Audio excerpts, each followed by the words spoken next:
Cette fois, l'homme entra comme s'il possédait déjà la pièce. Costume 3 pièces, montre en or au poignet, parfum qui coûte plus qu'un salaire. Maman Fanta leva les yeux de ses corisses. Il s'assit sans demander la permission. Je suis déjà riche, Maman Fanta. Mais je veux être plus riche. Dis-moi comment multiplier ma fortune. Maman Fanta posa ses mains sur la table. Pourquoi tu veux plus? L'homme ricana. Pour le pouvoir. Le respect. Pour que personne ne puisse jamais me dire non. Maman Fanta jeta les corisses. Ils tombèrent dans un silence lourd. Son visage se figea. Dans 3 mois, tu seras l'homme le plus riche de la ville. L'homme se leva, triomphant. Parfait. Comment? Maman Fanta le regarda longuement. Tu vas perdre quelque chose que l'argent ne peut pas acheter. L'homme balaya l'air de la main. Je m'en fiche. J'ai déjà tout ce qui compte. L'argent, c'est le vrai pouvoir. Maman Fanta ferma les yeux. Alors va, ta richesse t'attend. 3 mois passèrent. L'homme devint effectivement très riche. Un héritage inattendu. Des investissements qui explosent. Des contrats tombés du ciel. Il était au sommet. Mais un soir, il poussa la porte de sa maison. Le silence. Un silence qui crie. Un mot sur la table. L'écriture de sa femme. Je ne te reconnais plus. Tu as tout l'argent du monde. Mais tu n'as plus de cœur. Les enfants et moi, on part. Ne nous cherche pas. L'homme froissa le papier. Peu importe. Avec mon argent, je peux avoir n'importe quelle femme. Mais les jours passèrent. Il mangeait dans des restaurants étoilés. Seul. Il dormait dans un lit king size. Seul. Il travaillait. Toujours plus. Pour fuir le silence de sa maison vide.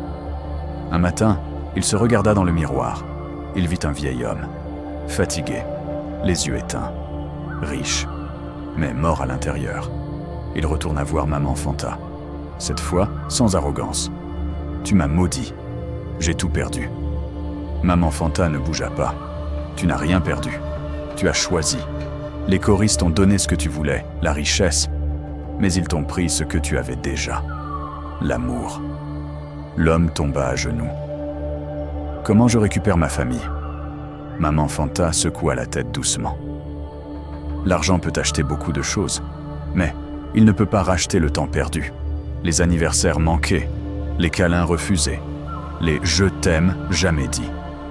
L'homme pleura, des larmes qu'il n'avait pas versées depuis des années. Alors je suis condamné? Maman Fanta sourit, un sourire triste. Non, mais ta richesse maintenant, tu dois l'utiliser différemment. Les choristes disent qu'il y a un orphelinat, dans le quartier pauvre, des enfants qui n'ont rien, pas de parents, pas d'amour, pas d'avenir. L'homme leva les yeux. Tu veux que je donne de l'argent? Maman Fanta secoua la tête. Non, je veux que tu donnes du temps.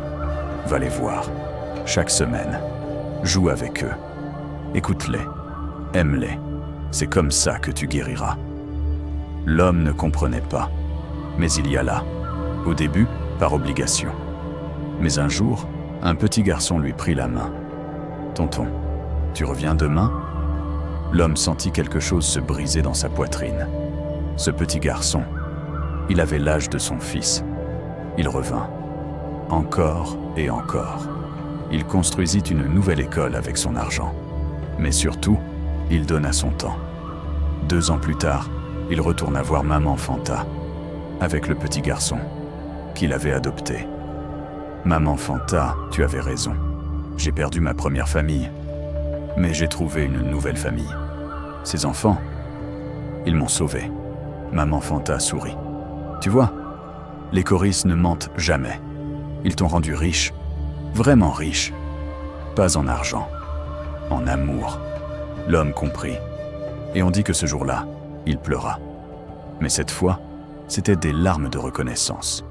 Car Maman Fanta lui avait appris qu'on peut être riche de tout, et pauvre de l'essentiel, ou pauvre de tout, et riche de ce qui compte vraiment.